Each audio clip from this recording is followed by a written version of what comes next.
Hello Libra, welcome back to my channel. I am Mariana and I will do the vibes inside for you today. So I'm kind of whispering. I don't know if you can hear that, but I'm kind of whispering. I have two candles on the table today. One big, one smaller. And I do want to put the yellow on the table here today.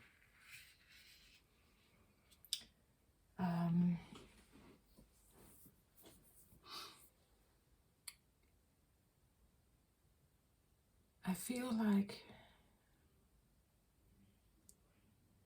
maybe a sense of a small voice, like a whisper, or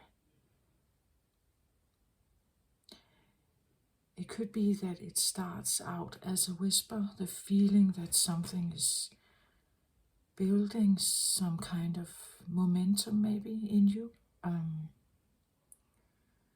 Maybe a small voice is starting to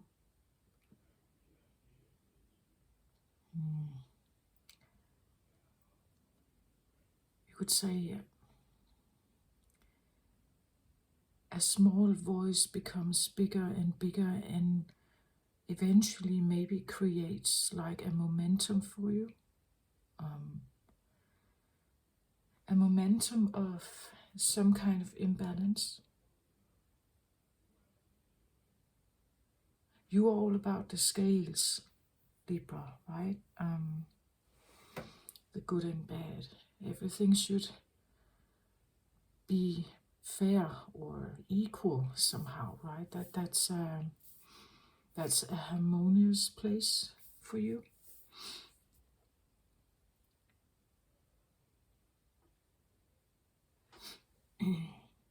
Right now I only have candlelight. Normally I would put more light on the reading so you can see the cards better, and I will. But I wanted to give you the mood of something here. What I get is something like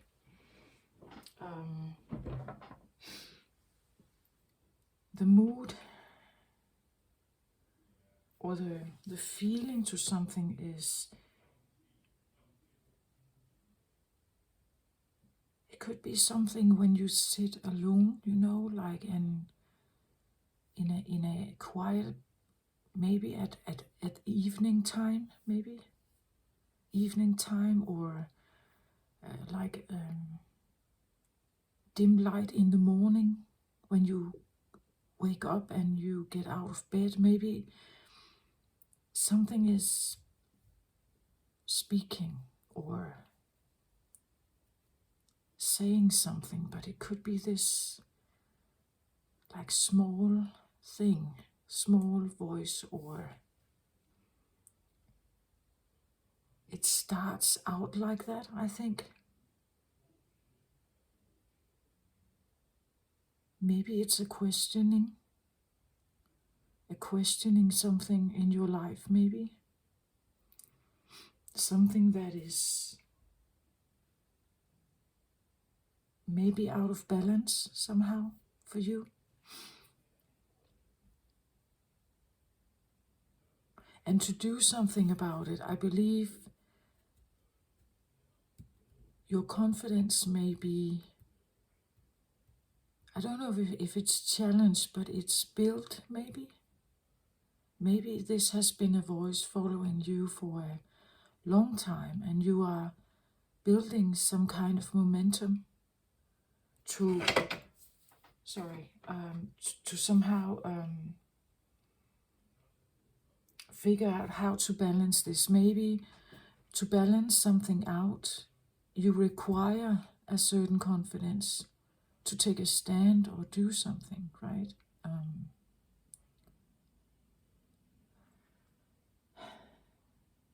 The green represents heart. It's purple. I don't know if you can see it's purple, but The purple represents the crown chakra. There could be something about you have a big heart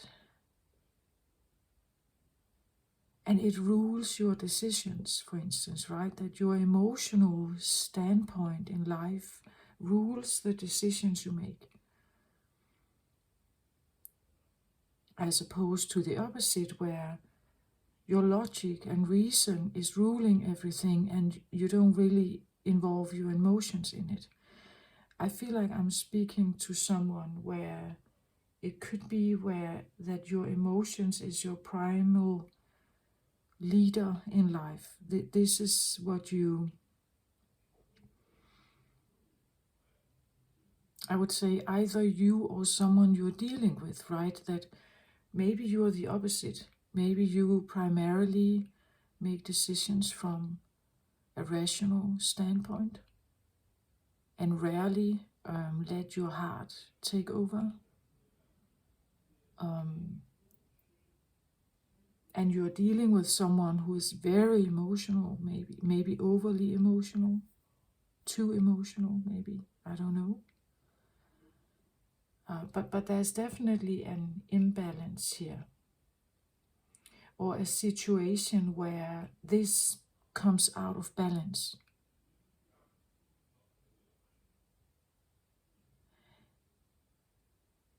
It's difficult to be logical and or having reason for yourself, maybe, like making good decisions for yourself, because something else takes over here.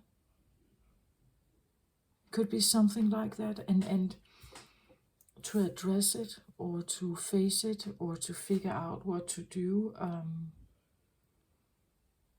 it requires some kind of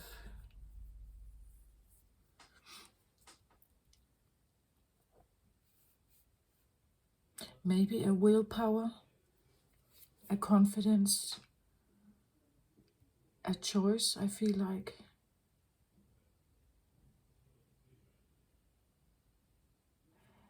I'm making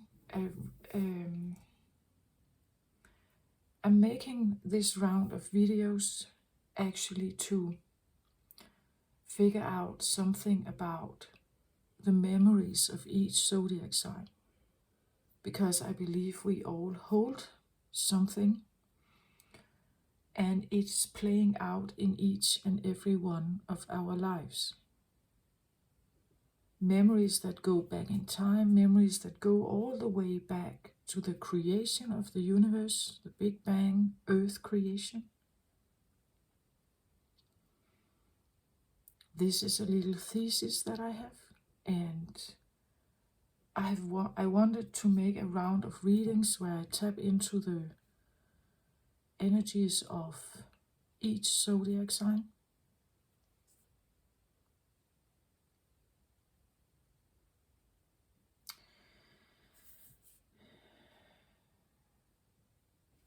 For you, Libra,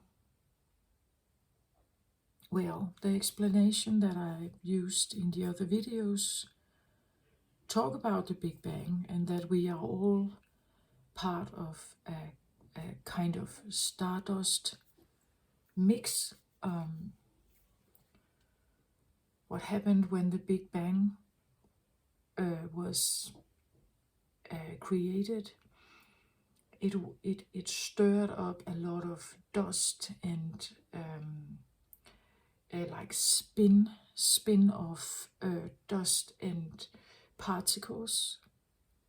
It was like an explosion, and Earth as one planet was created from a spin of different particles, different atoms, different dust particles from space, from whatever was near the explosion when the Big Bang happened. Scientists say that the planet Earth was created from spinning dust. that kept spinning, magnetically pulled towards and from each other in a spin, until eventually they got closer and closer, and it became a more and more dense, you could say, combination or melding together.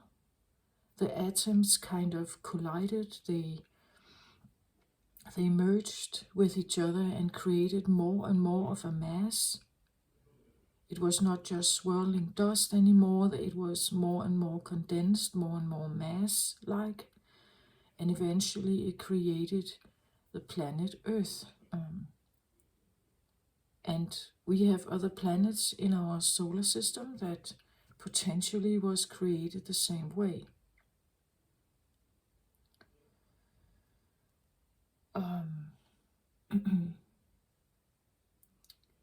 So we can call these particles atoms, we can call them zodiacs, we can call them inherited qualities. And because it was mixed together, Earth is inherited by different, you could say,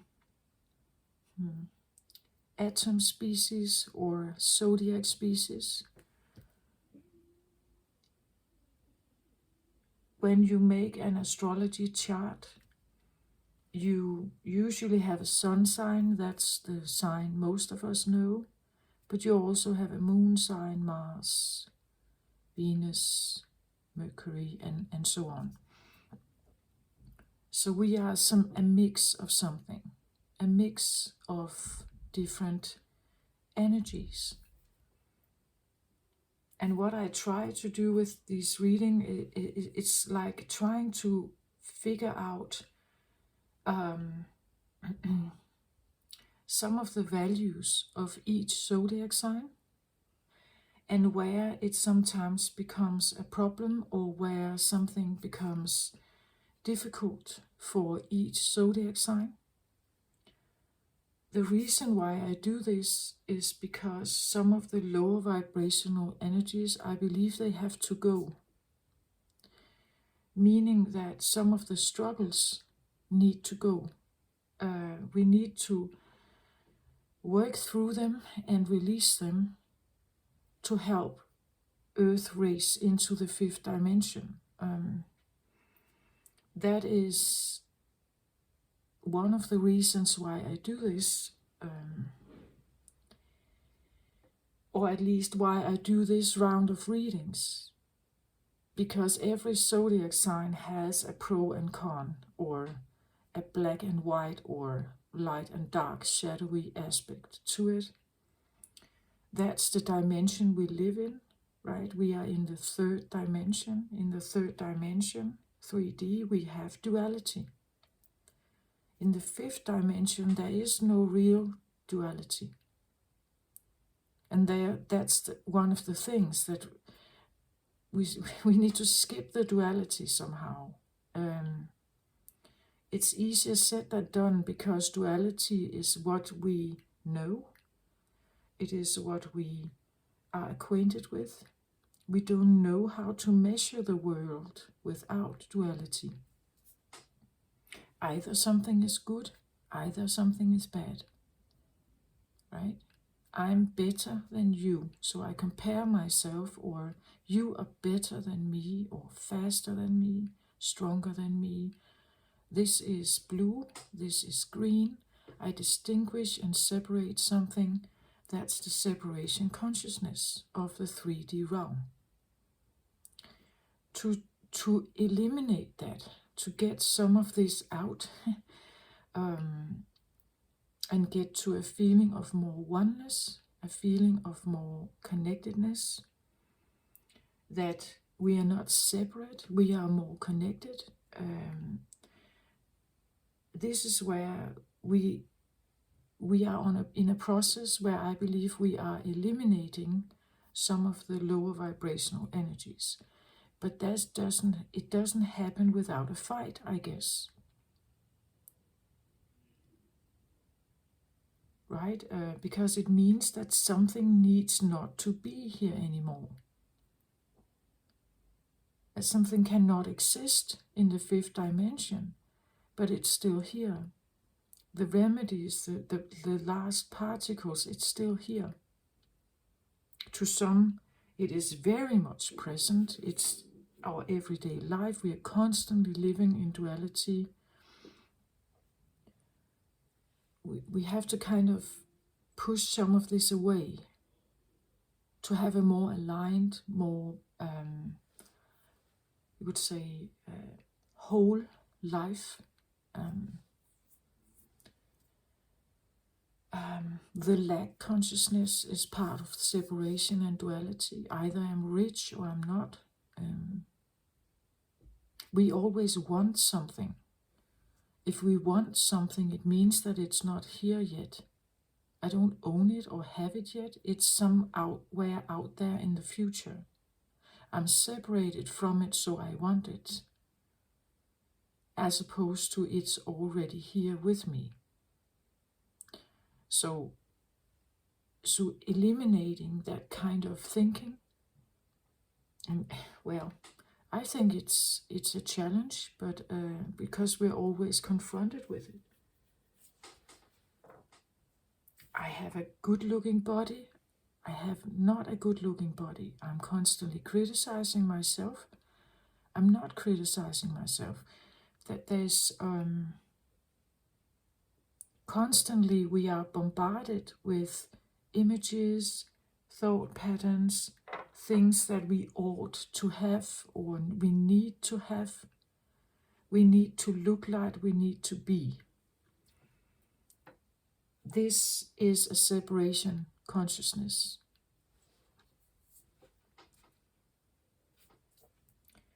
I don't know what it means exactly to be in fifth dimension. Not really. I can feel it. I can feel what it's like. But I can't see it in the world yet. Certain places perhaps, but many places not yet.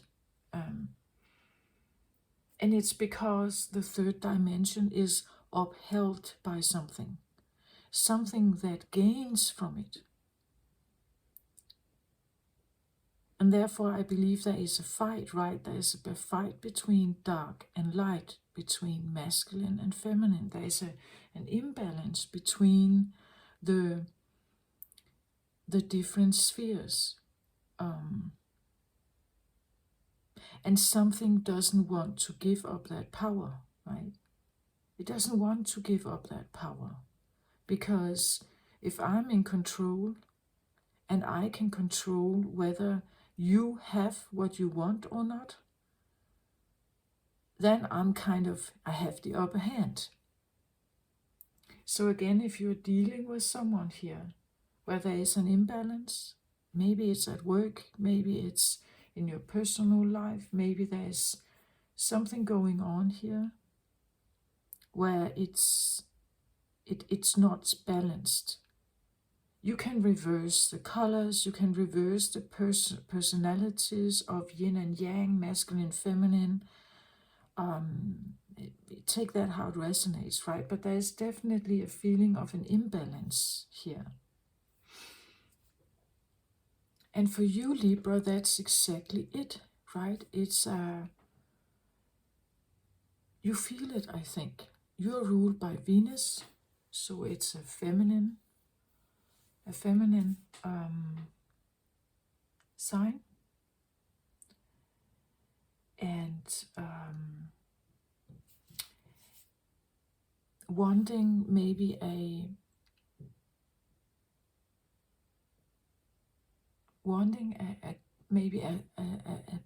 friendly solution to something.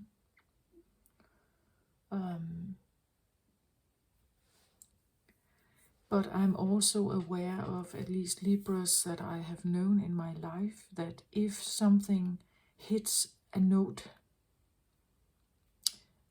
Libra cuts everything off. Like it's either you are with me or you're not with me. And if you're not with me, you're out. So there is actually a clear cutting edge to Libra, being an air sign with the sword. I definitely see the Queen of Swords as a Libra sign, justice as well as Libra. And it's interesting with the Justice card. Justice is usually depicted as a woman with a sword and two scales, and she has a blindfold on, meaning that, or at least that's how I interpret it, the blindfold has to do with the heart. It has to do with, it's not what I see. It's not what I see that tells me if something is balanced or not. It's what I feel. It's what I'm not seeing. It's what I'm interpreting. It's what I feel. It's what I sense. It's what the heart must be involved. The intentions must be evaluated. It's not just like literally the physical proof I can see of something. There's more to it. There's ethics. There's morale. There's tradition. There are all kinds of stuff that needs to be there. Not only evidence.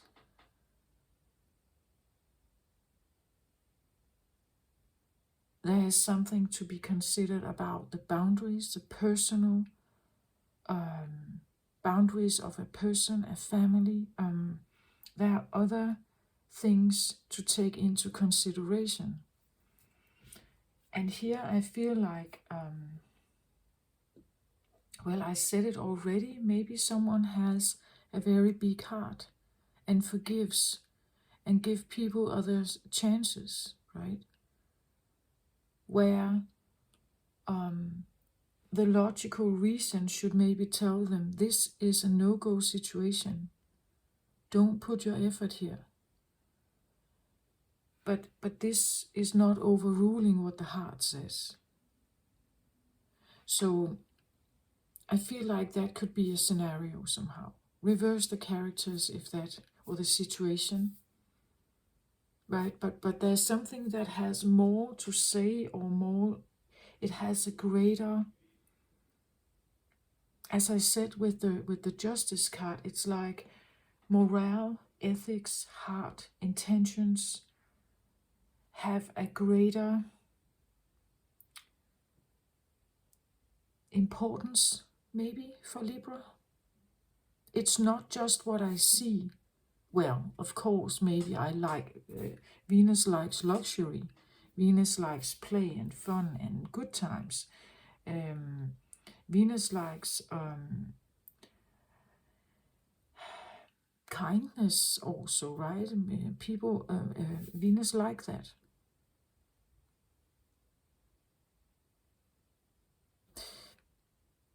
But there's more to something, right? In the long term, there's more to something. And I had this feeling of this quiet moment, perhaps, or quiet voice that is maybe starting to say something, or that kind of comes in, and it's wanting to change something, perhaps, like maybe a growing sense of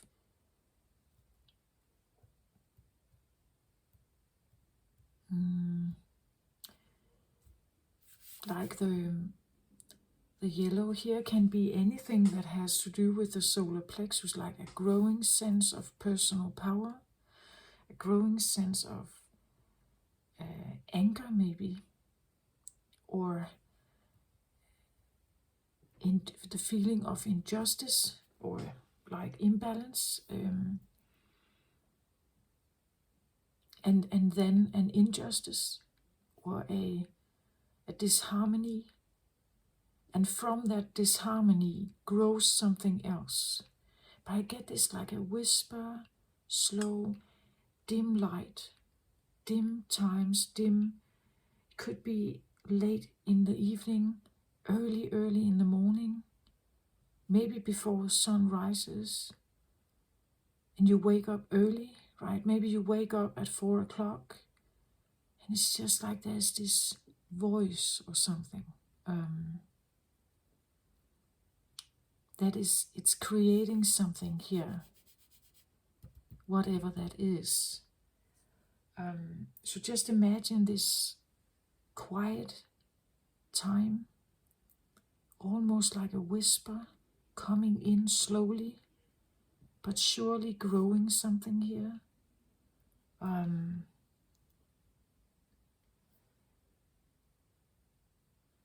Maybe that's the voice of Libra. Someone is attempting, slowly but surely, maybe with some kind of persistence here, to change something. And because they are persisting slowly, something is arising, planted, like a seed that is planted, and because it's kept, you keep watering it, or you keep proceeding with the same message, you keep sending the same message, maybe something is changing.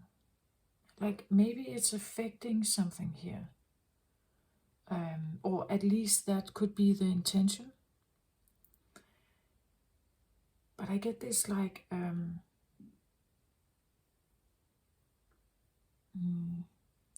dim, silent time, and suddenly it's like there's this little voice or seed that is kind of starting, sprouting, and building as some kind of momentum somehow. That's the scenario I get.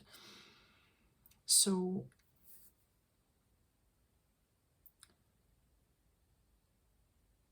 and it's interesting because Libra is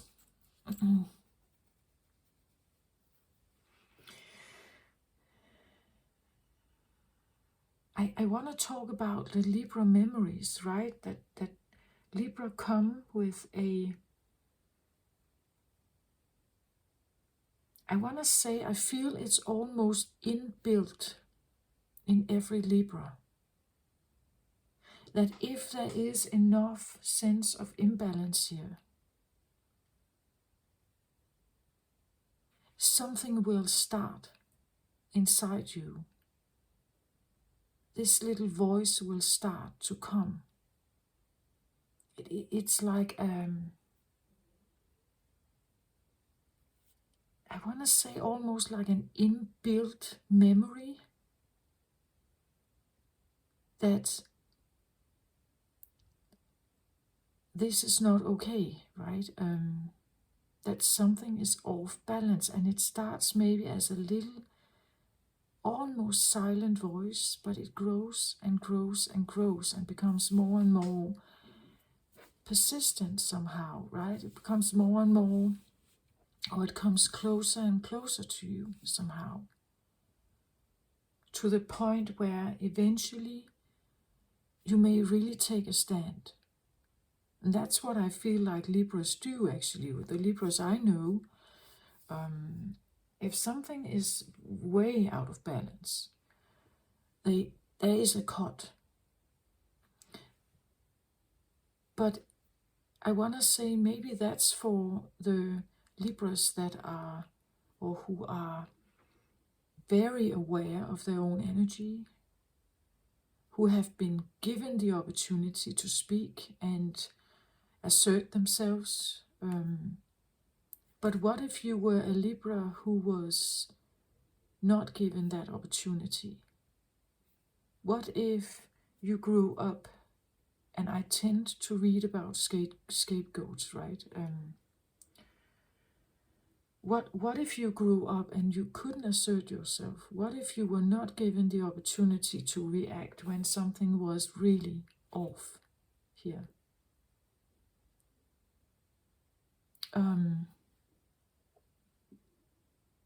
What if you were not given that opportunity? What if you were punished for that? This is where we can have the shadow element, I believe, of Libra coming forth. Where the cutting becomes almost a kind of aggressive, passive-aggressive sense of and a sudden, like a sudden passive-aggressive, maybe aggressive outburst. Right? You know that if it has been held back for so long and you couldn't assert yourself, you couldn't set your boundaries, you couldn't say no, you were not allowed to build that momentum, learn about your Libra energy. It's inbuilt, I believe, in the Libra.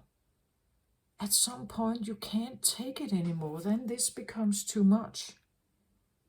And something in you starts reacting. Whether you want it or not, whether you are ready for it or not, it starts reacting and building more and more and more momentum.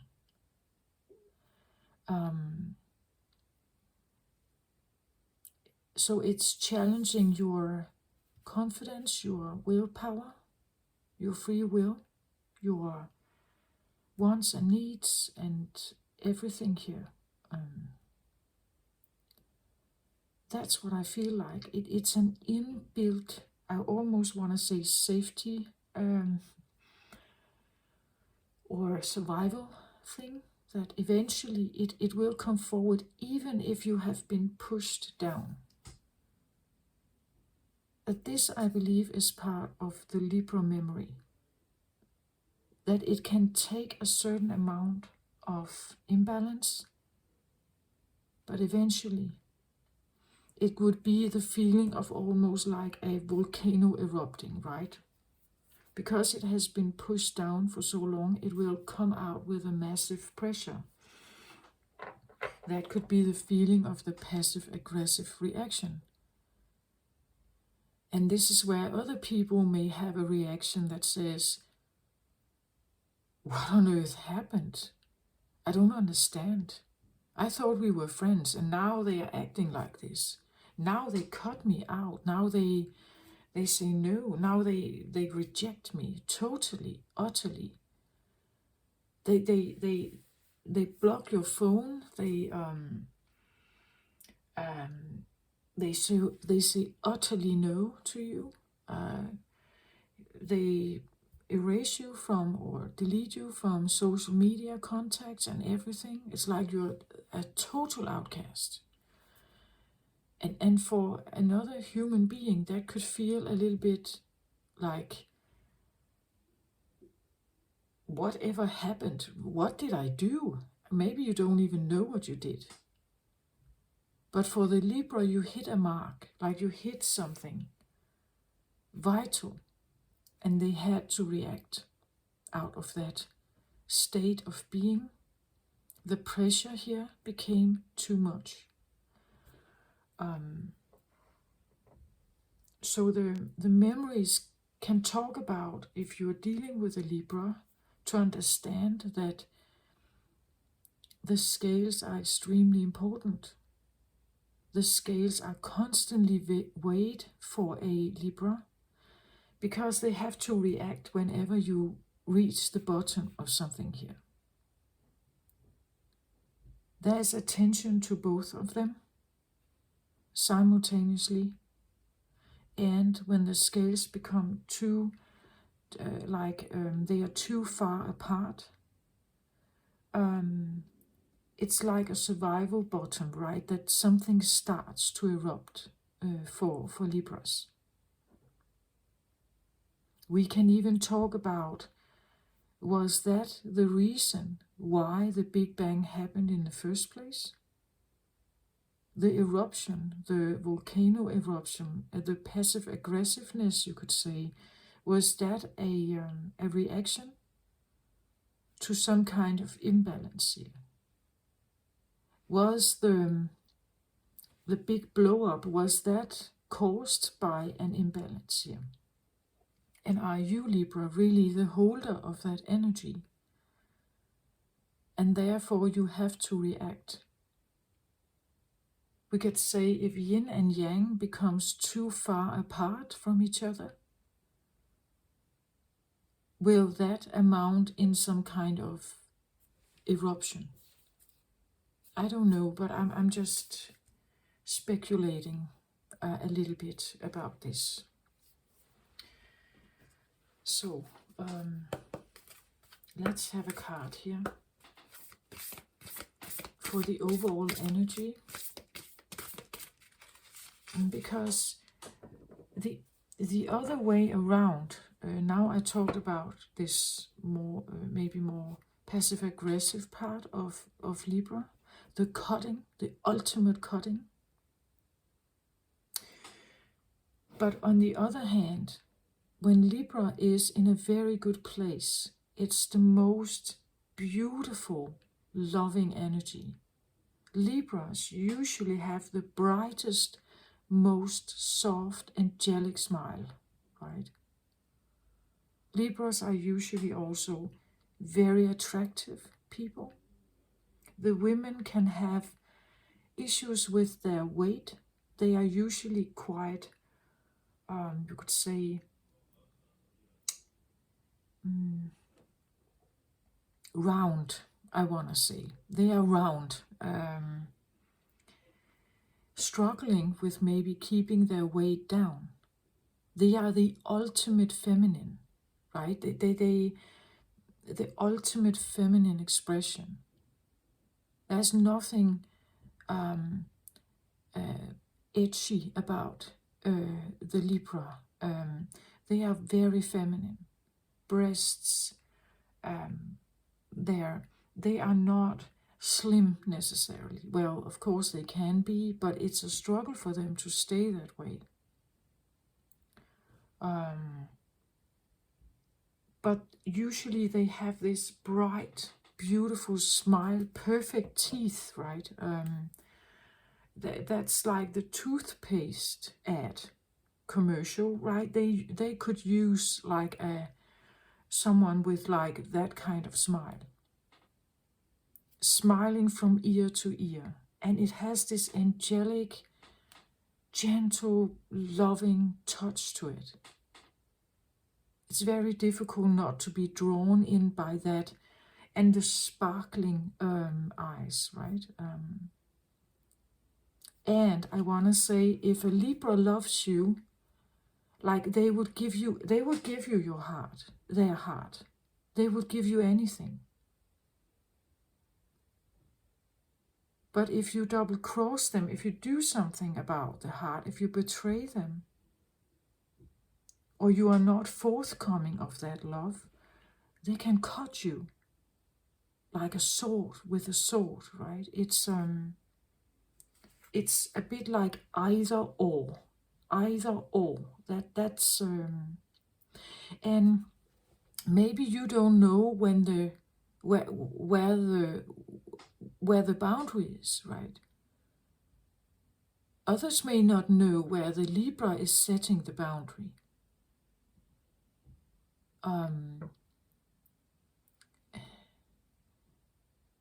And therefore it can come as a surprise for someone that suddenly something is really cut in pieces, and there's no turning back. If they delete you from any contact, or they erase you from their life almost, it's difficult to come back in there, right? It's difficult to be forgiven, or like and it comes with that feeling that they have to forgive you. You need their forgiveness and permission to come back. So they are the judge of it. Again, the justice card, right? There is a sense of that. But I really feel like it's because it has gone too far. they have their feelings. The Libra feeling is that something has gotten too much out of hand. The difference between us is now too big. Our opinions, our priorities, our ideology, our beliefs are too far away from each other.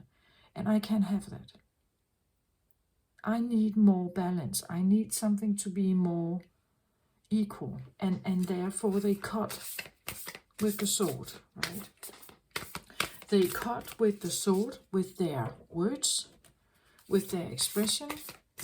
They cut with, as I said, they can delete you from any contact opportunity. And it's a simple no-go for them, right? I let go of that. I let go of you because it's really not serving me at all. And if it's not serving me, if there is no give and take, if there is no balance, no equalness to it, I give it up because I can't have that in my life.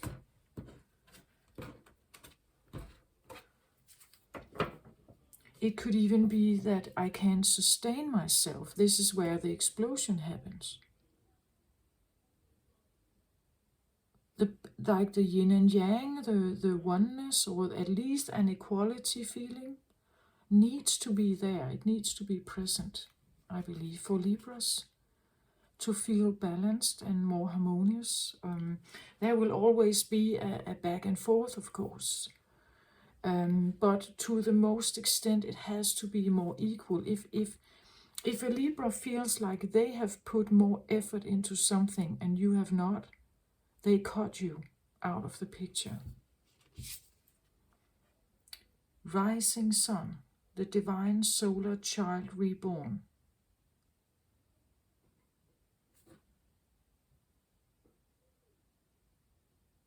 Overall energy.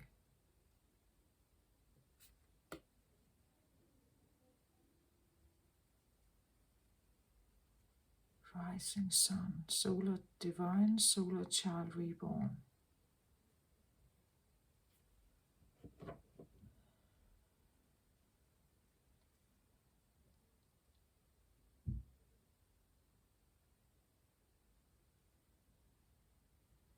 So,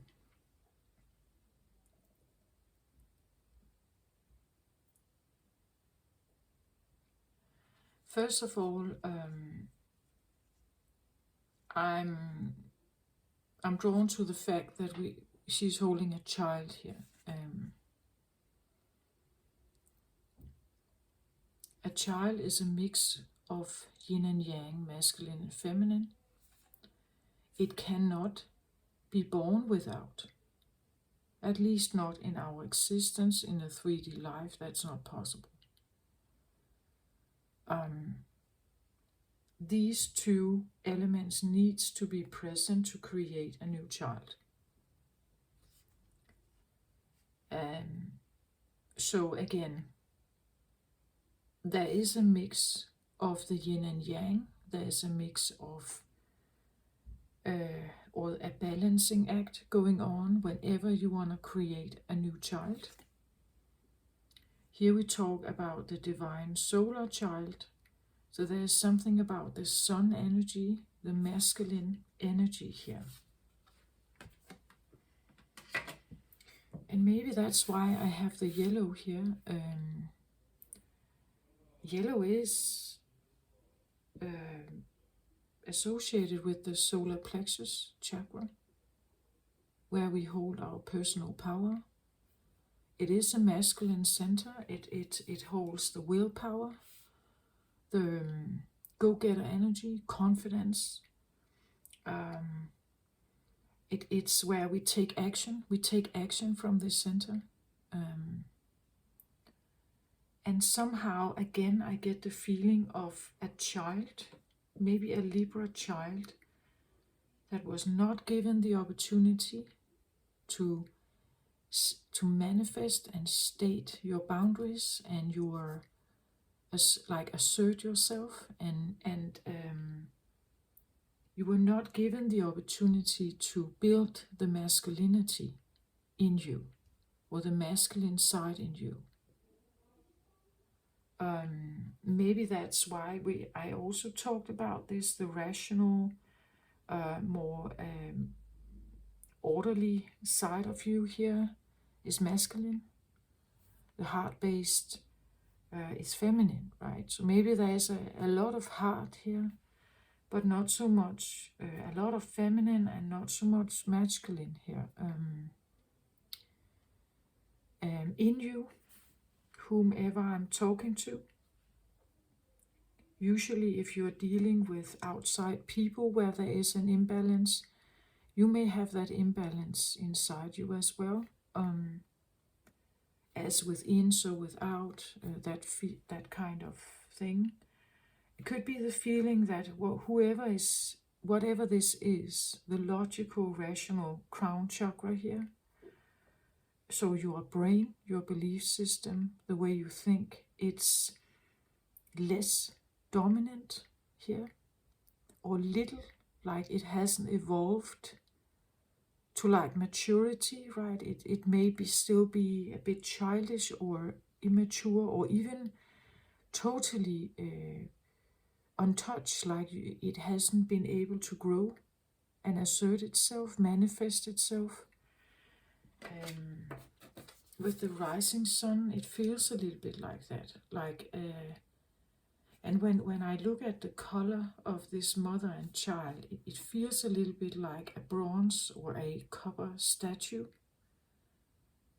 Like it was created, but it's a statue. It's not moving. It's maybe it has been sitting there for a long time.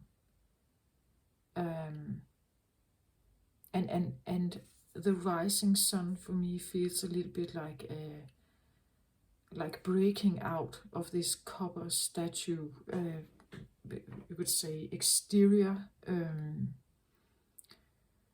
that there's something here that wants to manifest itself, like a resistance, a fire here, as I said, maybe an anger, a passive aggressiveness that wants to, like if it hits a sudden imbalance, Libra has to react. Like it starts as a survival mechanism in Libra. And to a certain extent, we all have this in us, mostly manifested in Libra suns, I believe. But we all have Libra somewhere in our chart. And when you hit that mark, for me, this is Uranus. So I need an awakening kick to get this started. But for some of you who have Libra moon or Libra sun, this is more prominent in your life. Libra Mercury also, a judge, right? Someone who really wants to think and talk and speak truth and balance and everything. Where I needed a kick, you could say, from the big Uranus planet. When it aligned with my Chiron, the wounded healer, this started to manifest in my life. I have no personal planets in Libra, so it has not been easy for me to get to that point where I actually cut something out of my life. It's not really an inbuilt composition in me. Normally I wouldn't do that. But in order to heal a wound in me, I was awoken to some of this. Okay, I will turn on some light now because I believe it could be a little bit dark here. But I wanted to like set the mood for how this may come into your life, right? That it comes in maybe as this like a silent incoming, but then it becomes more, and it becomes more, and it becomes bigger and bigger and bigger. Like the pressure of a volcano, right? It builds and builds and builds and builds some kind of momentum until it's ready, until it's big enough, until it's saying no to something, right? And then it bursts out of this statue form. Um, I feel like inner child also here. You could see that like the feminine is holding the child, right? Trying to keep it safe. Maybe you have tried to keep a part of yourself safe, but now you can't really hold it here anymore. It's time to break out of something here. Again, the rising sun has to do with the fire energy, the willpower, your fierceness, maybe an anger, maybe the feeling of this injustice, an injustice that has been pacified somehow, that a part of you has been pacified, and now it's rising, it's raising this momentum to break out of something. At the bottom of the deck I get this card, stay true and be in your power, Osiris and Isis, Lord and Lady of Divine Authority. Again, here you have the driver. The driver is the dual power you're holding, Lord and Lady, Osiris and Isis, Lord and Lady, so a yin and yang. This is the driver. The driver wants, you could say, stay true to your inner being. You are an inner being of duality, yin and yang. And you can't have just one existing and almost not the other, right? It's like you need both, like access to both in you also here. That you need them to be equally strong. That's you could say where you feel maybe the most balanced. So if a part of you is really underdeveloped or even shut down here, as I say, it feels a little bit like an energy that may have felt trapped inside like this statue form, and it wants to rise, it wants to break, like a bird that hatches from an egg, right?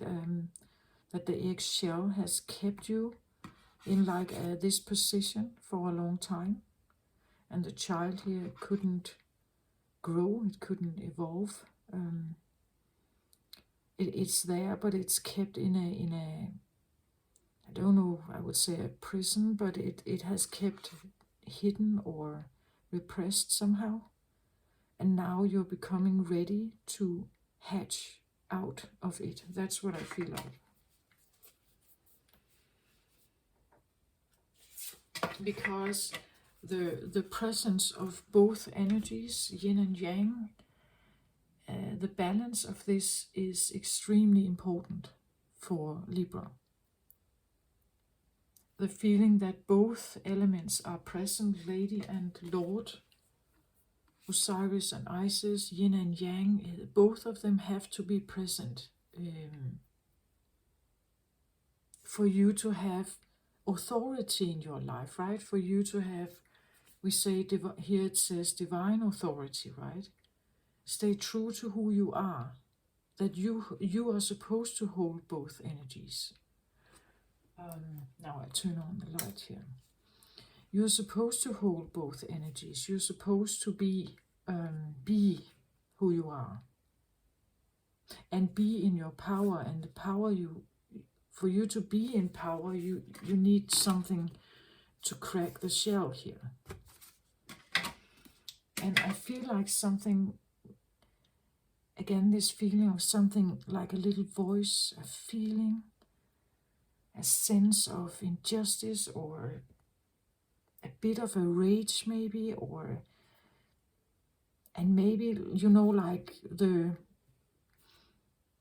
hell no, this feeling of resistance, saying no to something, becoming more fierce, becoming more masculine actually, becoming more edgy, more, saying no, rejecting something.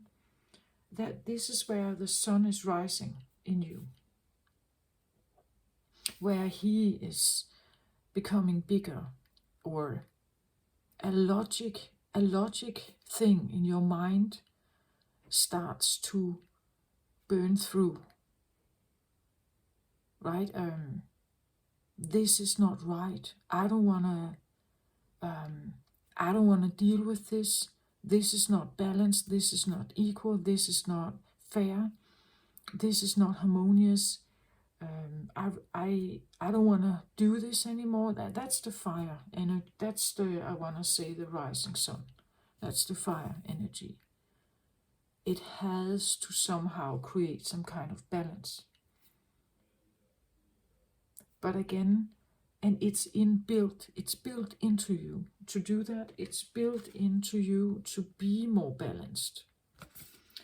But if you have not been taught to have that opportunity, if you were not given or allowed to say no, if you were not allowed to, as I said, assert yourself, if you were not allowed to own both energies, maybe it was favored that you were feminine here.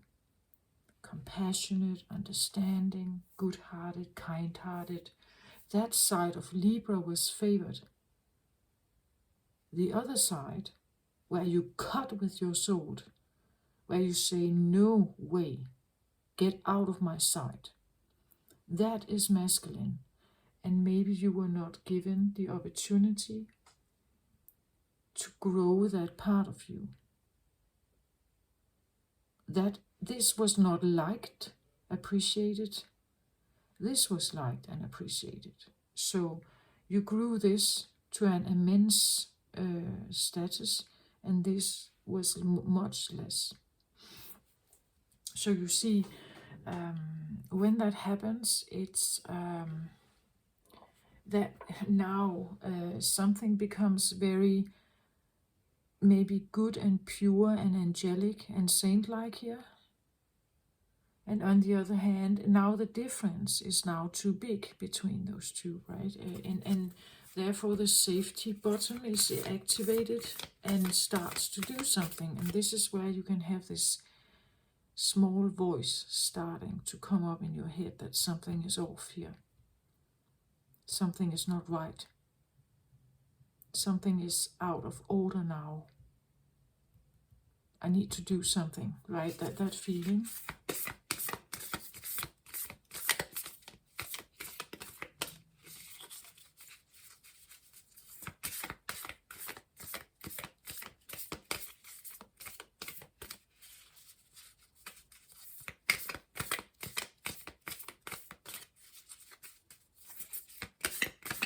So let's see what we have here. And I want to say, I feel like it has to come.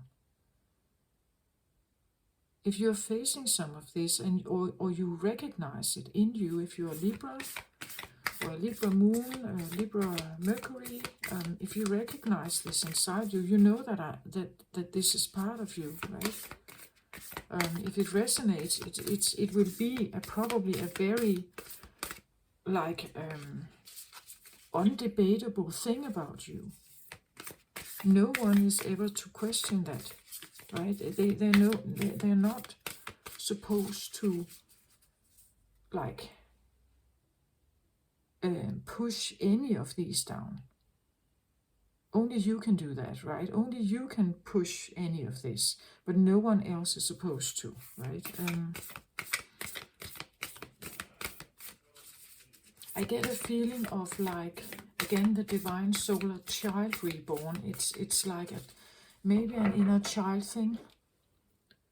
that the activation of the inner child starts when something is off here in your life or inside you somehow. It's not, and it's masculine. It's a masculine thing. And again, you're ruled by Venus, right, Libra? So of course you have a lot of this.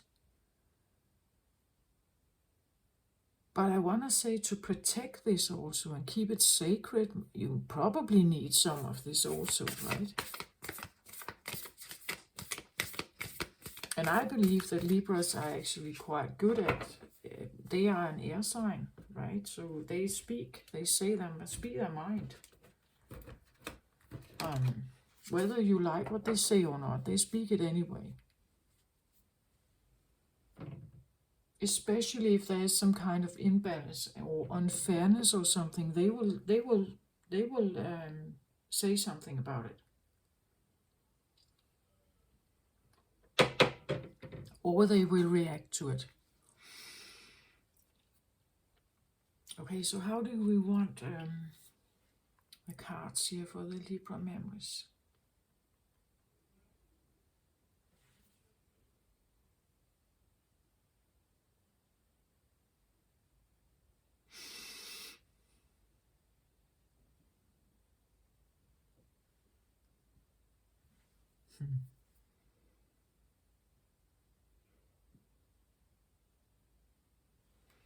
So, okay, I'm shown that I'm supposed to do this, and then this, and then this.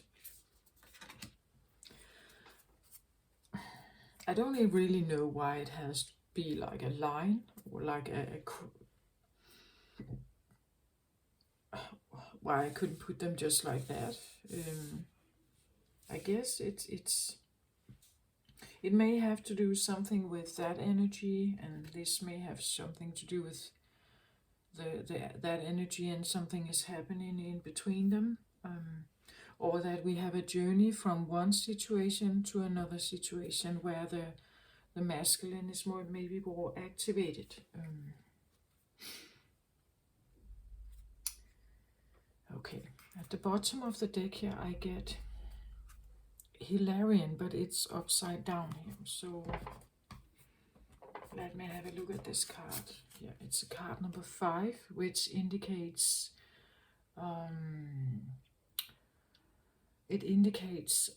change, and can be massive change. It can even be like going from one position into a totally different position. And Libra can actually do that, from being very loving and caring into like total rejection. That's a thing. Hilarion.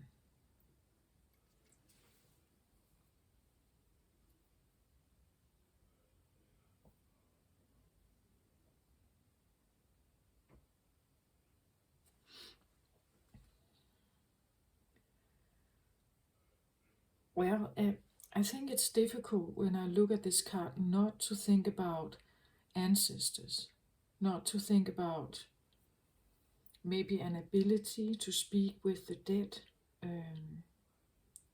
or an ability to speak with or communicate with deceased loved ones.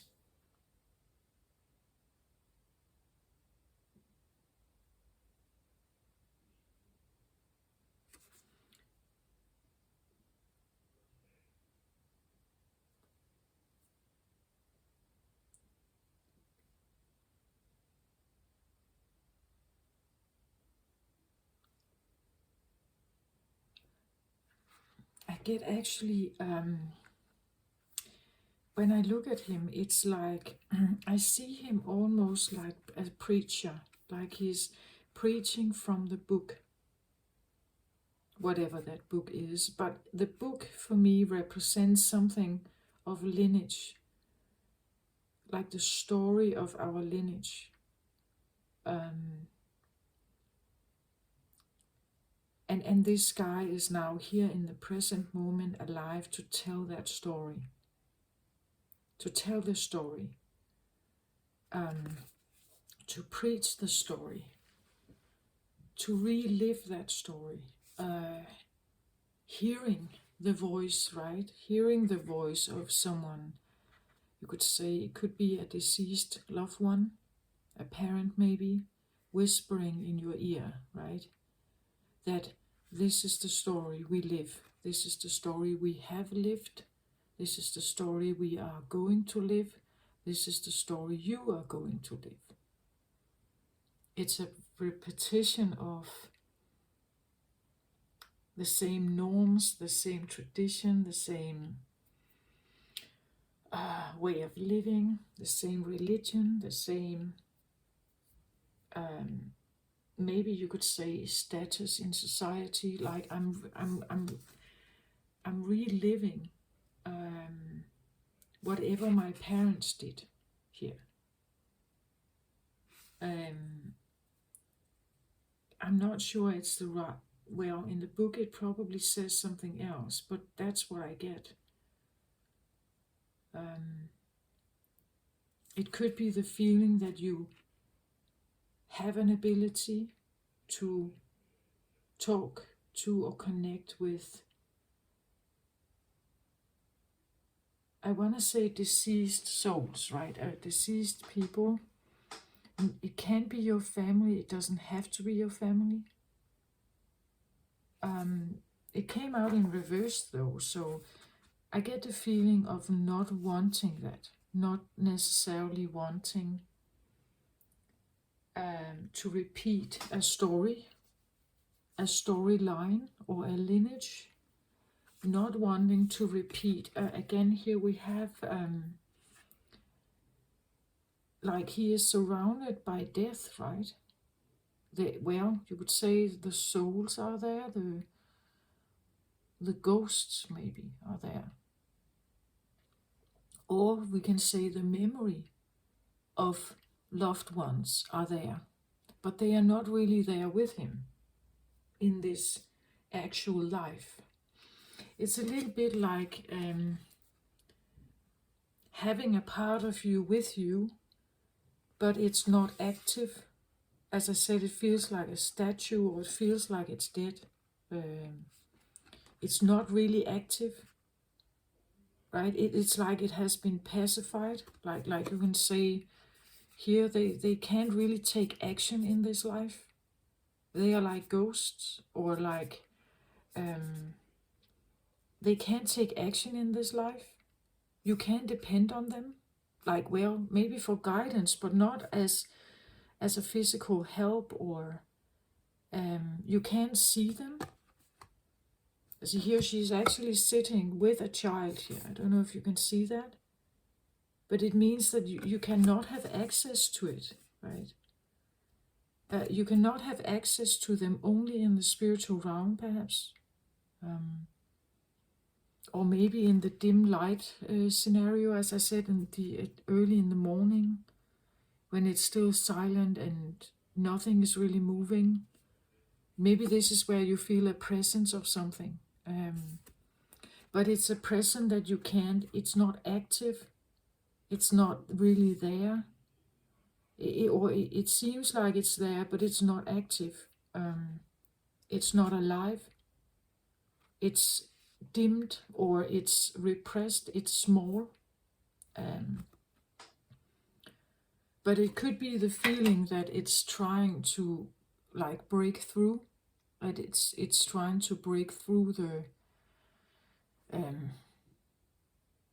like it's not just standing here like a shadowy part of you, that it's actually becoming manifested in your life, right?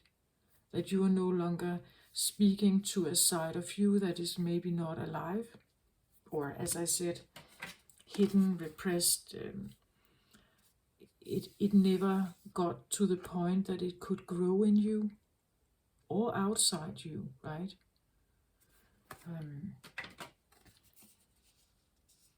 And therefore, it could be that you lost an entire family here. So now they are not there anymore, right? And you maybe you have been living in grief about this. But something is now changing. I feel like something wants to come forward here in you. And in order to do that, you can't live with them anymore. You have to say goodbye to this. Like to the dead. Meaning that if you want something to rise, if you want something in you to rise, you have to choose life. You have to choose. I said that was, what reading was that? I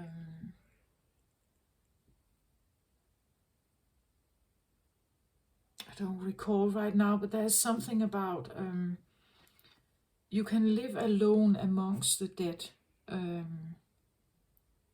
right? And choosing to communicate in this way with them. But that is what you get. You get only a silent whisper from a statue, right? You don't get anything else. You can get a physical touch from them. You can get active interaction in your life. You can have someone help you with something. You're still alone here.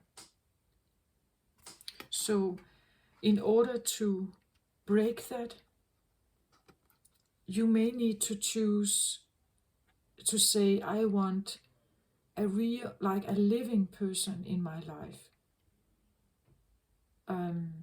The memory is still here, of course, but I want a real person in my life.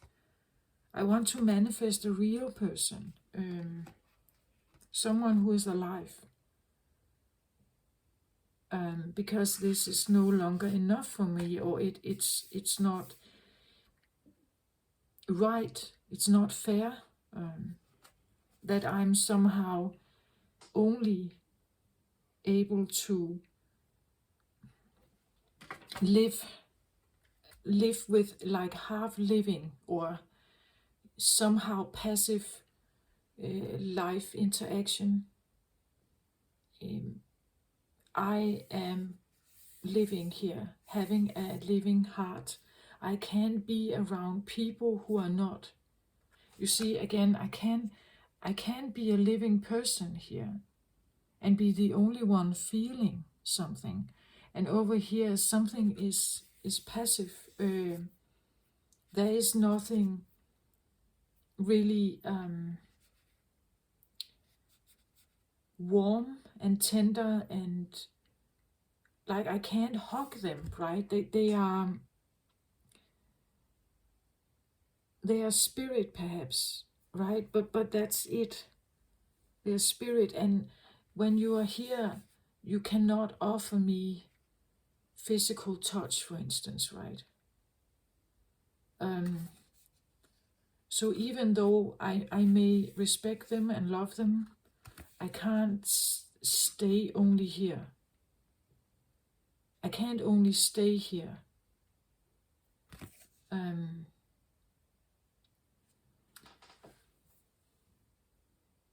I want something else, right? I want something that is something I can touch. When I look at it, yeah, again, this greenish color, it feels cold or like copper, right? That when you when it has well, copper is bronze-like when you make it, but over time it becomes green. There's this like it feels a little bit like it's in a form in a moment, made in a moment, and then it stays like this, right? Maybe you were nurtured by a cold mother here, you know, like a mother who was not very emotional, not very good at reading emotional signs. The connection got stuck in time somehow.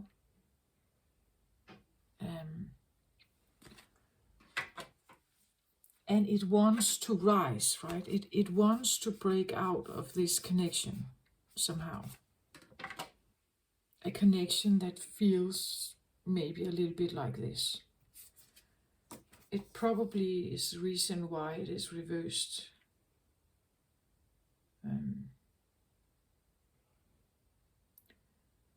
The reversal can also indicate that it's maybe difficult to make this transition, like and one of the reason is because you don't know anything else, right? If this was your mother contact here, if this was your mother contact, like a cold mother, you don't know anything else, right? You don't know what it means not to have that. So maybe you want to break it, but it may be difficult to do that.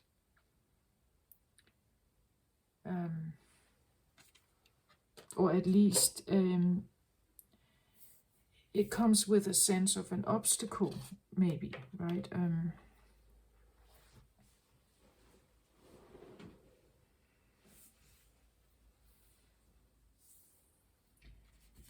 Let me get the book here, Hilarion.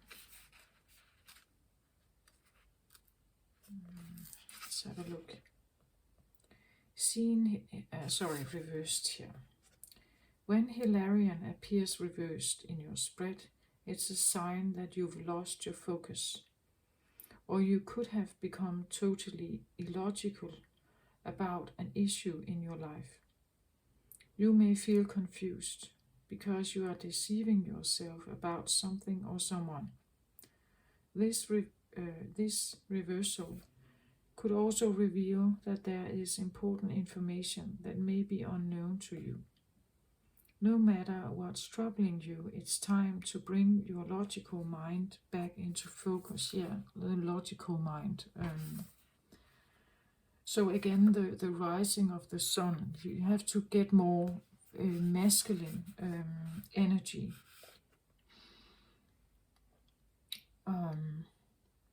Turn to Hilarion for help, and then create the strong intention to do your part. Open up the lines of communication in your spiritual and personal life. And above all, let the Master of Knowledge and Truth help you be more honest with yourself. When you see yourself and your life truthfully, all confusion will disperse. So Hilarion, you would say, in this case, represents your higher knowledge, I think, your higher self, the masculine higher self that can come in and give you guidance here. And it can even be assisted from ancestors, right?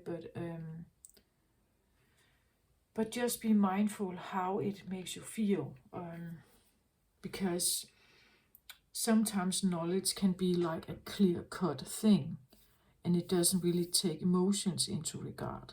So when you want to rise the sun up here, it can feel a little bit intimidating, right? Especially if you have a big heart here.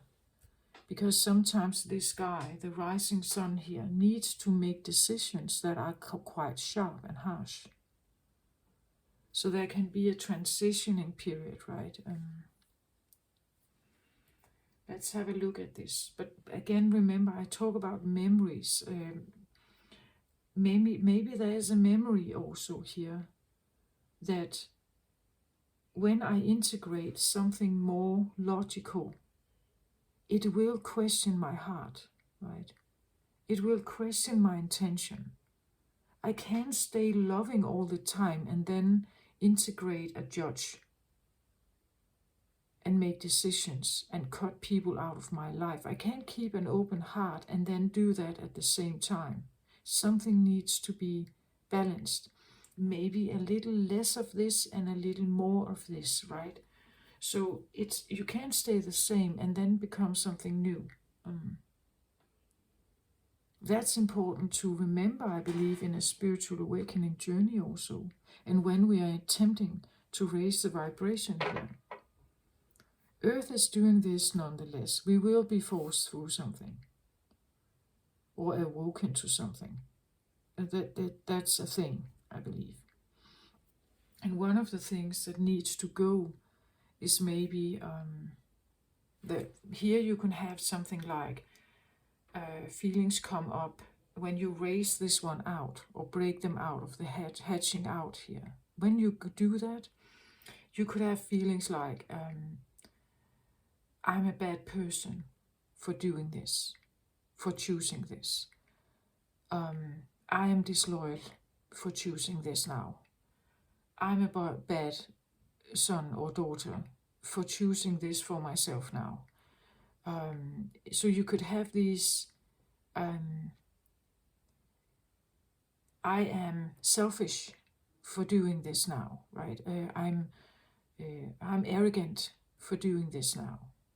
Because when you raise up the sun here, it needs to be able to take some action, right? It needs to be able to make some decisions and choices and stick to it and do it and go through with it. And this is where you may have like an obstacle, right? That says, but that's an arrogant thing to do. That's not a kind thing to do. Sometimes maybe you need not to be kind, right? In order for you to survive. He's not coming unless there's something wrong here. Unless there is an imbalance, he's not even showing up.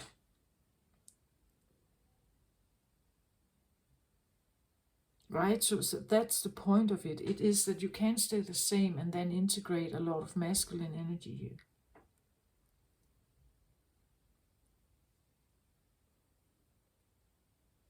And therefore there is also a sense of a sacrifice. Maybe you're sacrificing something over here to have something here instead. And it may feel very uncomfortable, especially if you were not given the opportunity to have that when you were a child here. When you could, if you couldn't have that when you were a child. Let's have a look at this card here. It says the Willow.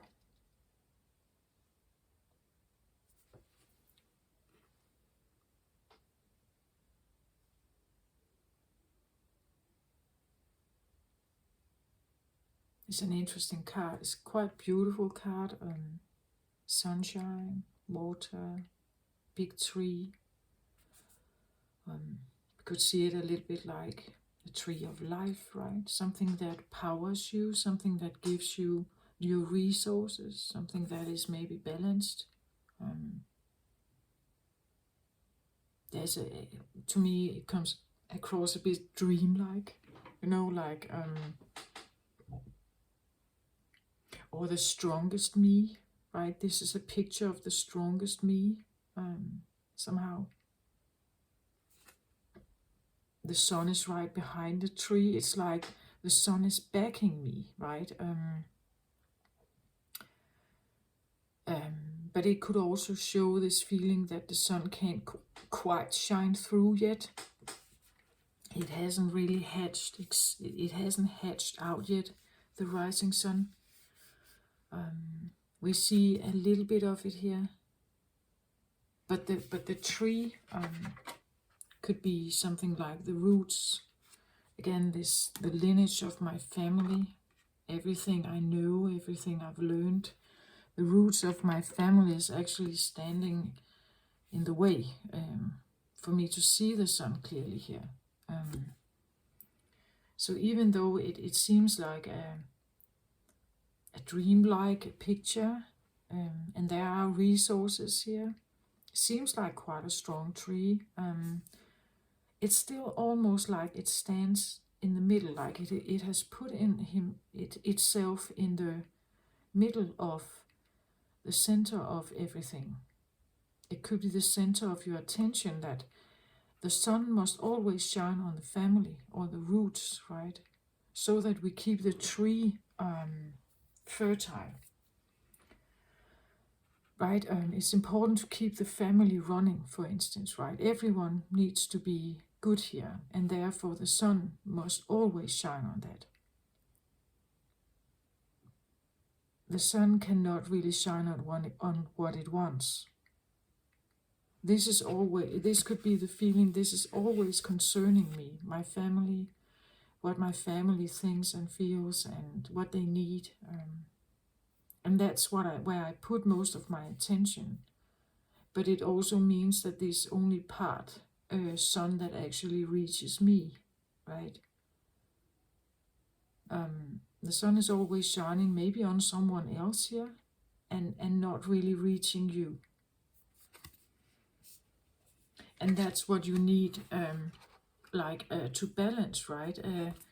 The card is right underneath this card here. So there could be something like reclaiming the willow, right? You own this willow. You are in charge of the tree. Maybe the tree needs to be cut a little bit here.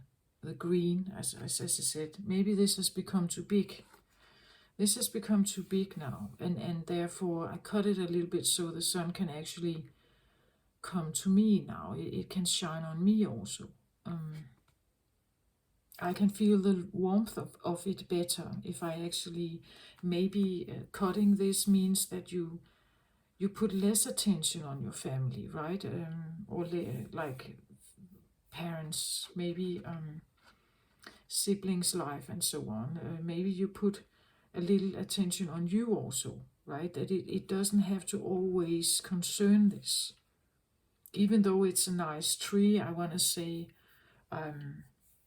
it could be maybe okay if you take a bit of the branches down, right? Again, as I said, maybe you need to put less attention on it so that something else can grow. It's a nice fertile tree. You don't need to nurture it anymore, right? You have done your job here. You have given the tree the opportunity to grow. Or at least this is the balance here between the yin and yang is what makes the tree grow in the first place. And if you haven't balanced it, it won't be that big and that healthy. And strong and viable and able to sustain itself. Again, we have the blue color here for the air element, right? Or I connect the blue color with the air element.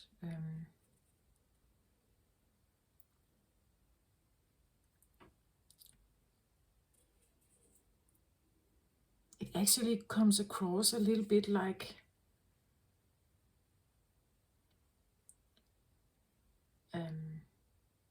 the glossy pictures that small children can collect.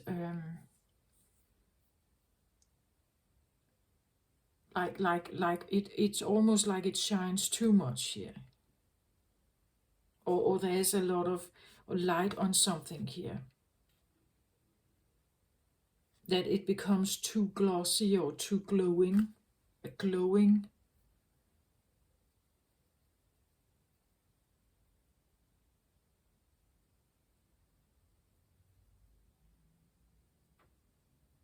It's like I wonder what's behind the tree, right? We can see the sun is there, definitely there.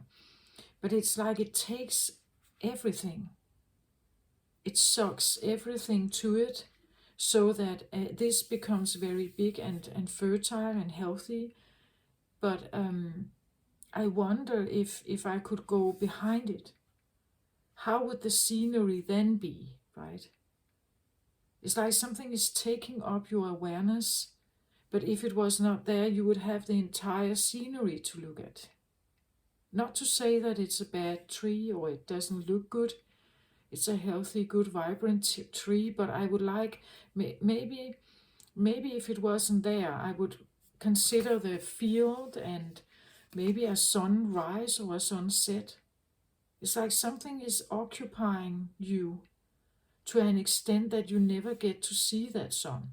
You never get to see what this is.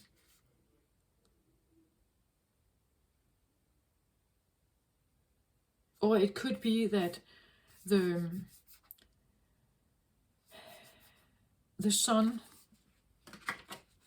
is like it's putting all its light on something or someone here, and not really on you.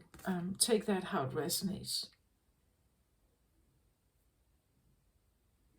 It's almost like it looks too good, like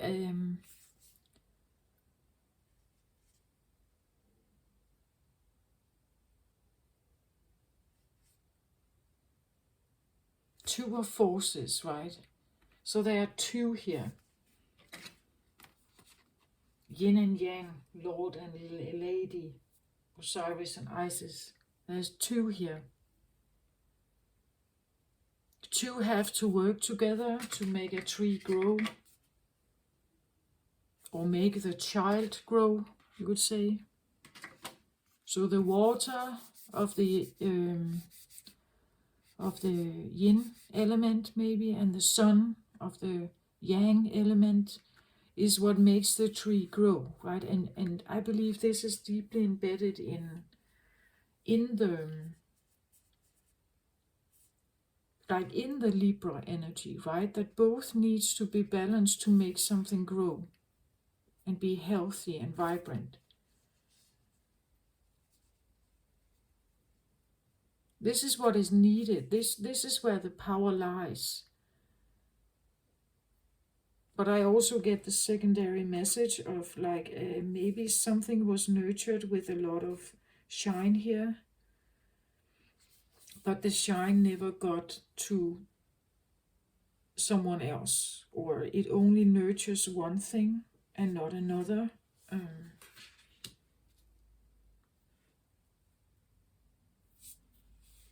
Actually, I want to take this one,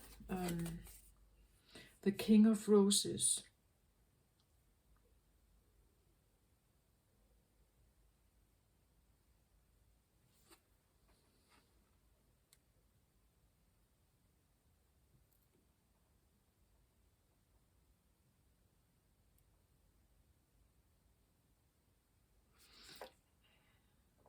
Well, the King of Roses is walking in this flower garden by himself.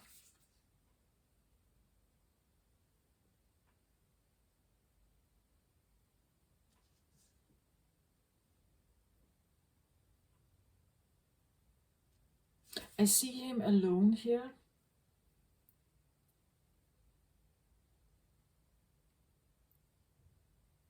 It comes across a little bit like a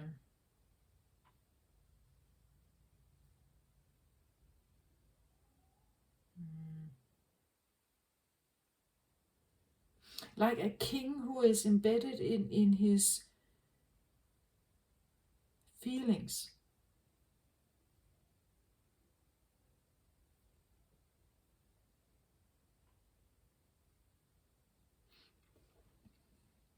In the flower garden.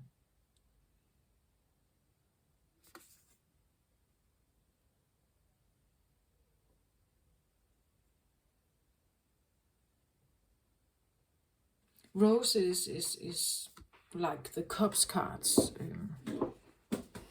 He could be in love, this one, right? He could be in love,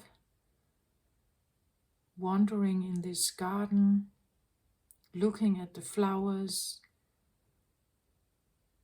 I feel like wanting to give the flowers maybe to something, right? It's like, it feels a little bit like he's in a fantasy. Maybe he has a crush on someone. He's in love with someone, and he would want to share this. But he's alone here.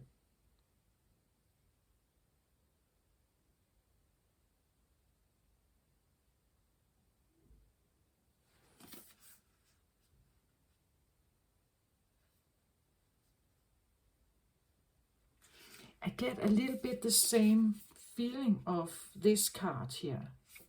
The same red cloak here. Here he is young and here he is older. Like I have been in a I have been in company with something, but it's not real.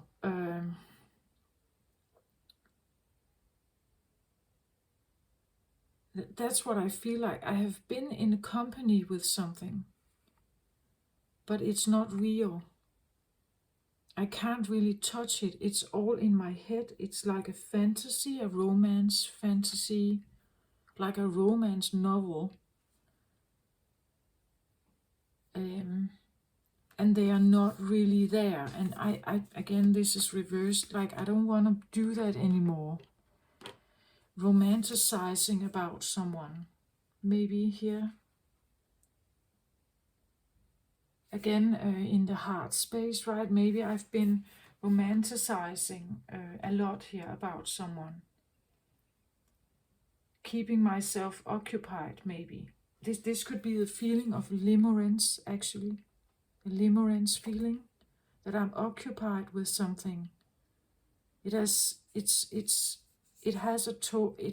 sits on my heart here.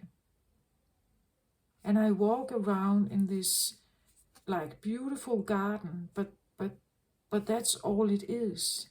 I'm still alone here. There's nobody to touch. There's nobody to. I cannot look anyone in my eyes. In their eyes. It's all in my head. In my heart. It's a romantic illusion. Again, this feeling that because this is now underneath this card, that I'm connected with something, but I'm not, right? It's not real. Like the child should be connected with the mother, but if the mother is like a cold mother, there is no real connection. It is a cold, unemotional connection. And maybe that's why he's dreaming. He's dreaming of what he wants, but it's not there. It has never been there. In order for him to become like a king, a rising sun, the king, the masculine here, he needs to take himself out of the fantasy. Right? He needs to say goodbye to the fantasy, sacrifice the fantasy in his head here with reality. That there is no one, right? There is no... There's a lot of emotions here. And maybe fantasies, romantic ideas and stories going on in his head. But there is no other partner there. There is no other partner.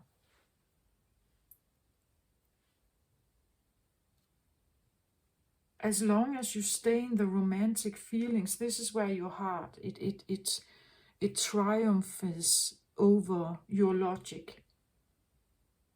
That there is no queen here.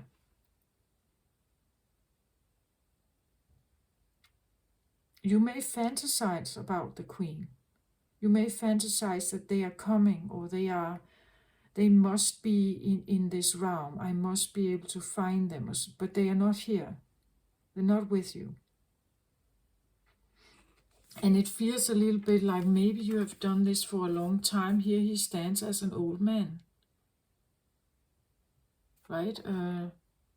Still reading the novel, or imagining the possible, but it's imaginary, right? Or it feels, it's passive. It's never active with you. It's a passive. And when a Libra realizes that that something is that out of balance, it activates something. Something needs to rise here. This king needs to break out of his bubble. Or he needs to learn something more. He may be a very good, like a beautiful, emotional king here, who really loves beauty, flowers, the garden. But he needs maybe a little bit more than that, right? To find his queen. If he stays in this garden, wanders every day here in this garden, he will never find that queen that he's looking for, perhaps, right? The yin and yang here. He will never find that. He can become an old man here, wandering the same garden, the same castle here. And when this becomes too much, like I have been in this for so long, I feel the absence of maybe taking action. We can even have procrastination here. Because taking action means that you have to face the reality that what you have been dealing with was not real. So you have to face reality that it's not there, or it wasn't good enough, it wasn't available. So you have to face the fact that you were living a lie. And that is hurtful and painful. So sometimes it's easier just to stay in the romance part. I know one Libra once told me that I love to be in love. I love the part where I fall in love, right? I love to be falling in love. Because it's easy, right? It's dreamlike, it's fantasy-like, but what if you're the only one falling in love and someone else is not? Then you can live in a procrastinating feeling. I see him alone here. He's beautiful, like good, kind-hearted, romantic. He doesn't want to harm anyone. Like he's like the King of Cups, right? But he can get absorbed in this if there's too much heart here and there's no action, right? He doesn't take action to find her, perhaps. He's not dating. He'd rather stay and just maybe keep the hope up, right? Keep the hope up. Maybe that's better. He's afraid of rejection, maybe. This is again where we want to rise the sun up here, right? The sun would be that you mature your masculine energy. It becomes more fierce, it becomes older. It's learning to assert itself. It becomes very real about what it wants and what it doesn't want. You become more logical in your thinking. You are able to make choices and therefore also get yourself out of the dream state. So if you somehow as a Libra get trapped here, I believe this is where the bottom is, like the wake up button is started of the rising child here, the rising sun. This is where it tells you about the imbalance. It tells you that there's something off here. This is not all right. That there's something you haven't. You're still alone here, right? You only have the hope. You don't have the real person, or you don't have the other energy that actually makes you take a stand or make you take action here. The masculine energy is the go-getter energy. This is where we take action, we take a stand, we want to do something, we want to go and do something. But if this is underdeveloped, you're not taking action, you're passive. You're procrastinating. You're hoping for something to show up, but you're not taking actual steps to get there. That's why we have to get it activated. So, okay. So in the middle here, I have the increscent moon. And this talks about, and you can see the new moon in the background. This is like the new beginning, the start of something. And it's in the middle here, and it's even purple. You can see like the purple candle here. The increscent moon talks about, you could say, something that hasn't reached its potential yet. Crescent is where we have like the full moon. It has completed, it has become the biggest it can ever be, right? When this is in crescent, it's not really there yet. We see him as a sculptor here. He's sculpting, building something, forming, shaping, developing a form or a version of something here. So out of his maybe despair, or maybe his feeling of imbalance here, or you could say his feeling of loneliness, he could be creating something here. Maybe he's literally building a statue here. Maybe it's an internal thing that you're trying to create someone with you because you feel alone. That there has to be the counterpart, right? There has to be the Lord and Lady.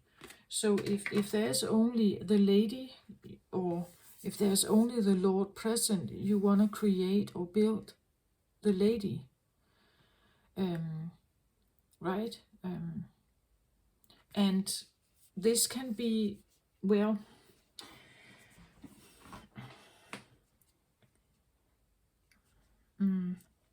this can be something you're building, like you're rising something here. You are reparenting yourself. You're reparenting a sun energy, perhaps here. Your logical thinking. You're using your masculine brain side, the mathematical. Well, he is a creator here, but he is still. He's using his hands here to form something. That's a masculine thing. He's taking some kind of action. He can't just look at the clay and then this sculpture will come. He actually needs to take use his hands. Like a hands-on experience. Get yourself involved and create something here. Get yourself involved and build something. Form something, design something, draw something, right? Paint something, whatever this is.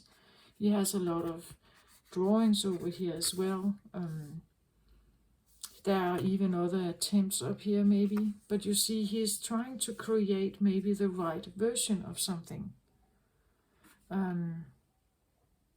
He may still walk in the garden here from time to time, but he's now like literally putting his hands on something, trying to create something or build something here. Sculpt something. That this is what is needed to happen. That this is where the sun is rising, where you start actually to do something, actively do something. Whatever this may mean for you, right? It could be that you, let's say that you are this king here and you haven't been able to take action towards a certain queen. Now you are imagining doing that. But for her to become present in your life, you may need to build the masculine inside you. So rise the sun up here. You have to trust that you can actually build something. that you can actually be also attractive, right? That you can be attractive as a person, that you have what it takes, that you can you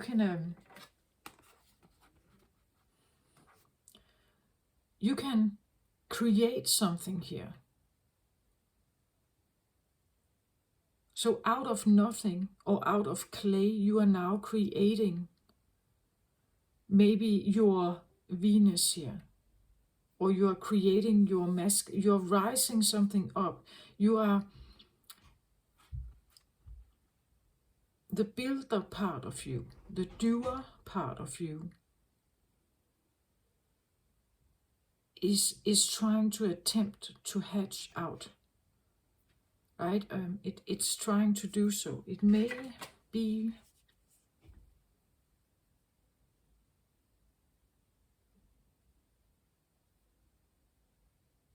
maybe it's primarily working at night. This is where you can wake up at 4 in the morning and you have some new ideas suddenly. The whisper, I said, right? Maybe you wake up and you feel the urge to draw or write or build something. It's because something is happening here. Something is trying to break out, show itself.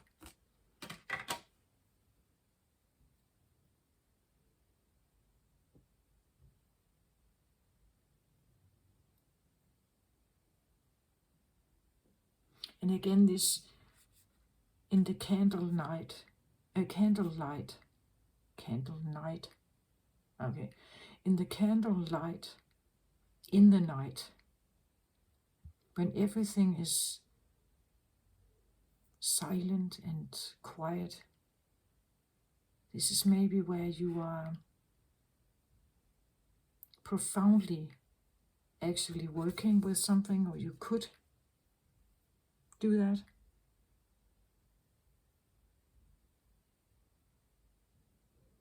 As I said, this whispering voice, right, in the dark, this is where he may come forward.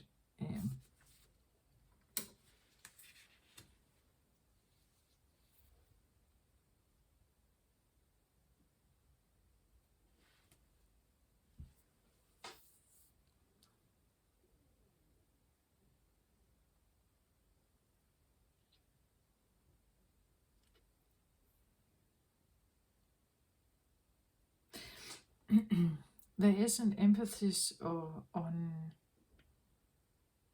2 here and not 1.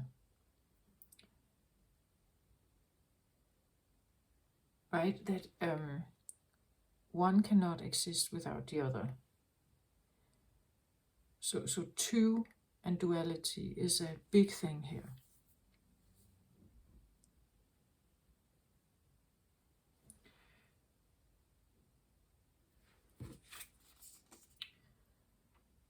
He's building a feminine, I believe it is a feminine, like a dream woman, right? Or again, maybe building who he is actually thinking about here.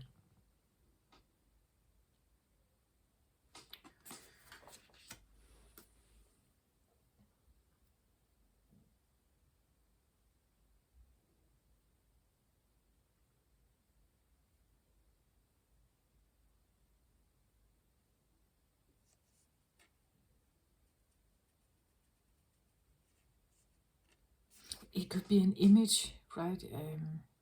I said something about a whisper or something growing in the dim light, candlelight time. But this could be an image that grows in your mind, and suddenly you just have to draw it, or you have to sculpt it or something. It becomes bigger and bigger somehow. An urge to express yourself, an urge to create something, an urge to show beauty perhaps. He's very absorbed in beauty here. Flowers, delicate flowers, and green, yellow flowers, right? Yellow flowers, and the yellow color here, and the rising sun. He's very absorbed with flowers, the beauty of flowers, but also it's yellow.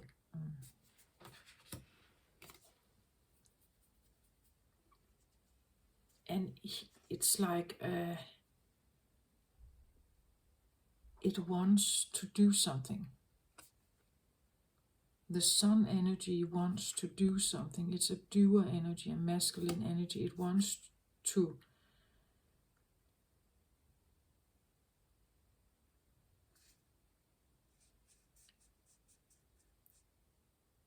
again, it could be something like the romantic novel you have in your head here.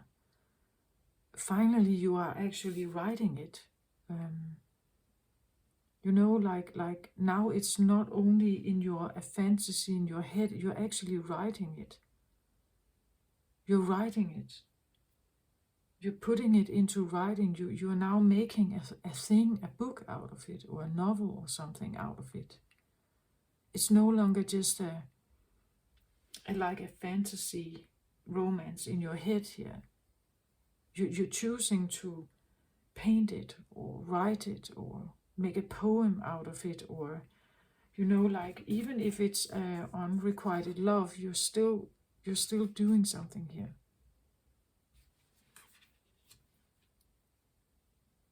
And that's where you get the masculine more active.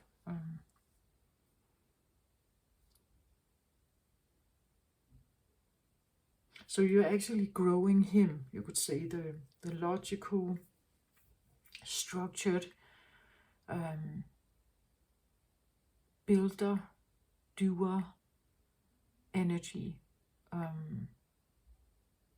More disciplined. Maybe this requires a sense of discipline, that you have to, when you get this whisper or the image that shows up, you actually have to get up and write it down or draw it or something. Not disregarding it, but actually getting up and do that, or remembering it so that you can build upon it later, maybe.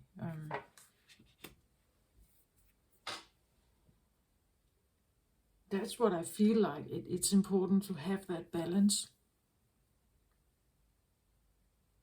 Again, here we could have, if we have an imbalance like this, we could have an enormous giver heart, but a difficulty in maybe building up your own life, meaning that you're ready to give a lot, but you're not really good at building your own, let's say, financial income, or how you have managed was not because of this, right? That this is like underdeveloped somehow. The ability to structure things, and I'm not saying you can't do that, but in a certain regard there is a difficulty, and you need to awaken it and let it grow and mature. And to do that, maybe you need to listen to that little whisper in the candlelight time, right? That little idea that comes when everything is silent. And also accept the fact that it is in crescent, meaning that it's not perfected. You start with something and you're working your way through it. It starts with a little pound of clay, and you're starting to mold something. and you don't know exactly where to go with it. And every time you do that, you get a little bit better and a little bit better, or it gets a little more shaped, a little more designed. And it's a growing process, right? Like the moon becomes complete when we have a full moon. This is like a journey of maturing, journeying towards completion, journey towards balance.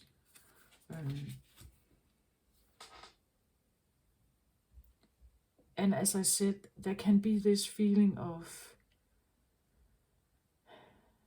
why isn't it just happening in the first try? Yeah, it's because you're not quite there yet. You need to be patient with yourself. You're not quite there yet, right? You need to be patient with your creation here.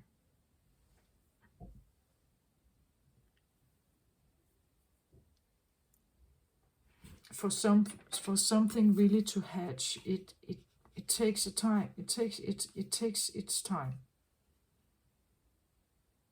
The child is not born, hopefully, until it's actually ready and can live on its own. Sometimes they are, but usually they really require a lot of help, right, to live. And I want to say, maybe prepare,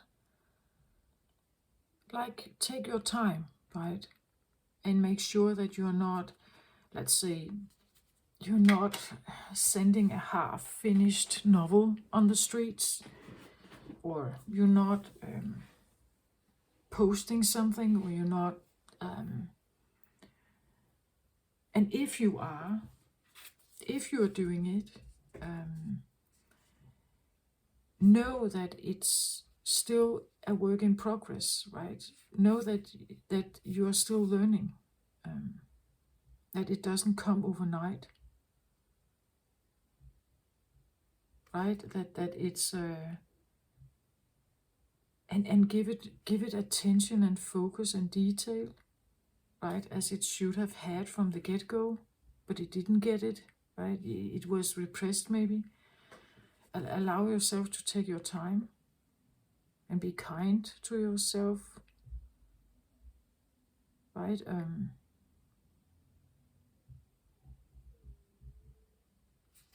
Allow yourself to start over, start a new project if you feel like that would be better. Figure out your style, figure out your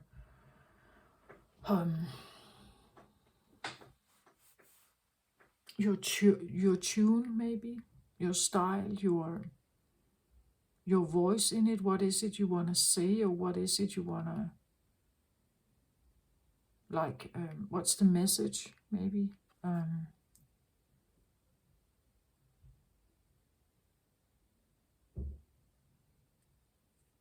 Allow yourself to listen to that little voice, right? Or that little image, or even if you don't know the full story, just trust it and see where it takes you. This is actually what I feel like is probably one of the things that a Libra can experience, right? That the memory here has to do with, when something comes out of balance, it will activate something. And then there's a balancing act that needs to go on for this to grow, and for this to maybe also, and this is where I feel the sacrifice comes in, right? We have to sacrifice something over here to make something grow over here. And that's the balancing act, knowing that the increscent means that it's not really full and balanced yet. And I'm trying to figure out how to do that, and accepting the choices. I need to make some choices. I don't know if they are the best, but I need to do them anyway. If I want something else to show up in my life, right? If I want the balance.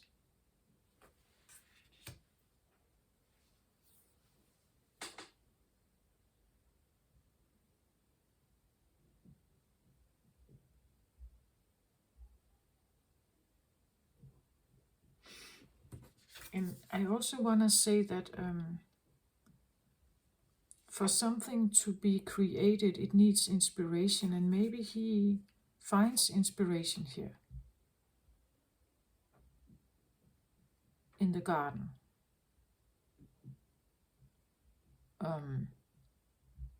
in the castle, in nature, in his fantasy. So maybe you need to allow that fantasy to be there. That is probably what can inspire whatever rising sun you have here.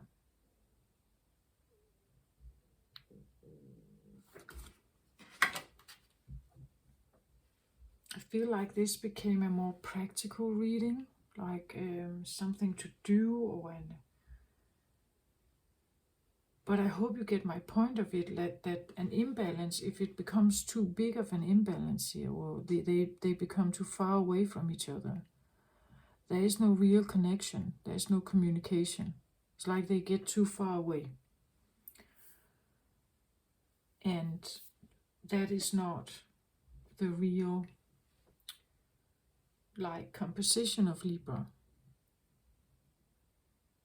And when that happens, something needs to change, and it's like an inbuilt, like, emergency bottom that is suddenly clicked, and then a process starts to equal this out again.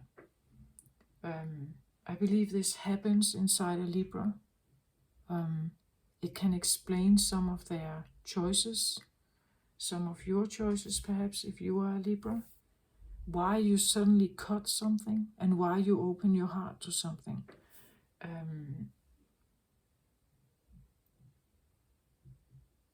So I hope I got this.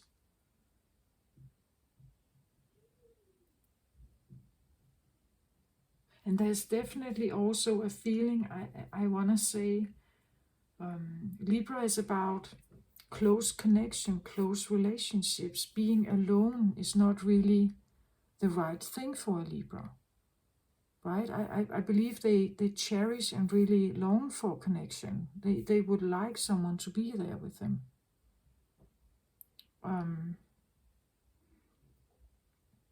But again, if you find someone and they are not really that much invested, you feel you are much more invested with your heart, and they are not really, then you may feel that this is where the bottom can be clicked in you, right? And you say no to it, and you kick them out, and so on.